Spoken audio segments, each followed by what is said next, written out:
अध्याय 5 यूक्लिड की ज्यामिति का परिचय। इसके अंतर्गत सर्वप्रथम यूक्लिड के अभिगृहित आते हैं, जिसका तात्पर्य है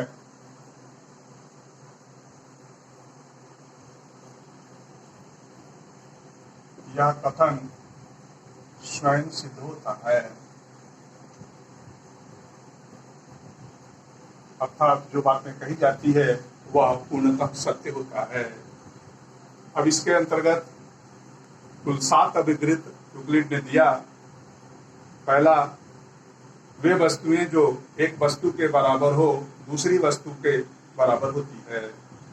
दूसरा, यदि बराबर को बराबर में जोड़ा जाए तो पूर्ण भी बराबर होता है। तीसरा, यदि बराबर को बराबर में से घटाया जाए तो शेषफल भी बराबर होता है। चौथा, वे वस्तुएं जो एक दूसरे के संपाती होती हैं एक दूसरे के बराबर होती हैं। पांचवा, पूर्ण अपने भाग से बड़ा होता है। छठवां, एक ही वस्तु के दो गुने परस्पर बराबर होते हैं। सातवां, एक ही वस्तु के आधे परस्पर बराबर होते हैं। ये 7 अभिगृहित बुक्स के पहले पेज पर दिए गए हैं, जिसे हम नोट्स के रूप में बना लें और उसे याद करें। दूसरा पॉइंट है यूक्लिड की अभिधारणा। यूक्लिड की अभिधारणा यूक्लिड की अभिधारणा इसके अंतर्गत भी यूक्लिड ने 5 बिंदुएं आपके सामने रखी। पहला, एक बिंदु से एक अन्य बिंदु तक सीधी रेखा खींची जा सकती है। दूसरा, एक शांत रेखा को अनिश्चित रूप से बढ़ाया जा सकता है। तीसरा, किसी बिंदु को केंद्र मानकर किसी और त्रिज्या से एक वृत्त खींचा जा सकता है। चौथा पॉइंट, सभी समीकरण एक दूसरे के बराबर होते हैं।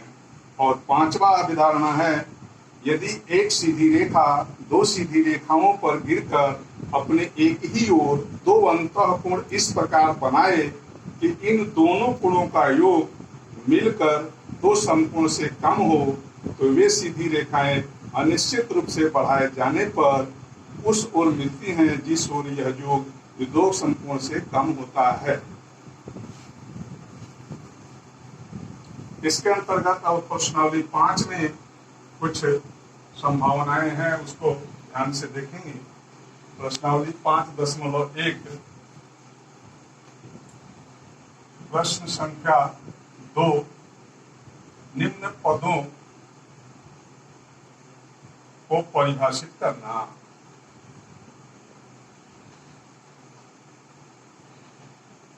सबसे पहला है समांतर रेखा।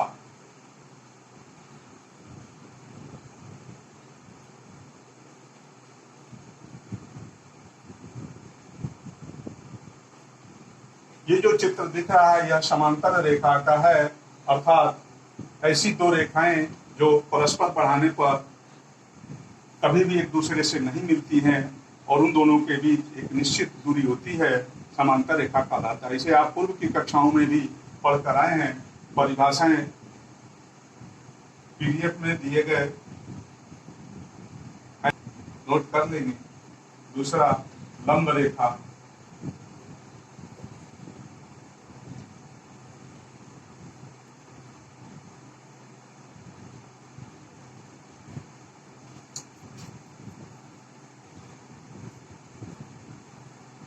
इस तरह से यदि 2 रेखाएं एक दूसरे को समकोण पर काटती हैं तो हम कहते हैं AB लंब CD अथवा CD लंब AB।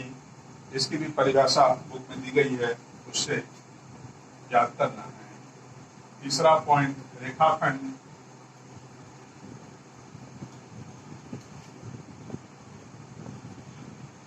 एक रेखा में से 2 बिंदुओं को निश्चित करते हुए एक खंड ले लिया जाता है, उसे रेखाखंड कहते हैं। अर्थात 2 निश्चित बिंदुओं को मिलाने से जो रेखा प्राप्त होती है उसे रेखाखंड कहा जाता है। चौथे पॉइंट है वृत्त की त्रिज्या।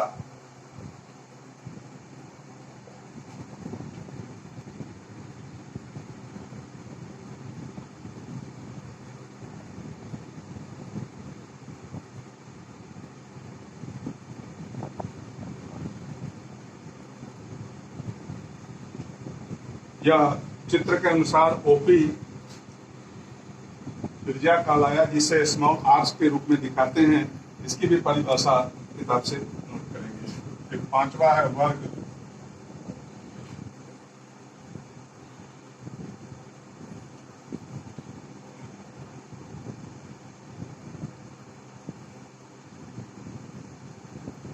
एक चतुर्भुज होता है जिसकी चारों भुजाएं आपस में बराबर होती हैं तथा प्रत्येक कोण 90 अंश का प्राप्त होता है। इसे वर्ग कहते हैं। जैसे ए बी सी डी एक वर्ग है जिसमें ए बी बराबर बी सी बराबर सी डी बराबर ए डी है तथा कोण ए बराबर कोण बी बराबर कोण सी बराबर कोण डी बराबर 90 अंश प्राप्त होता है।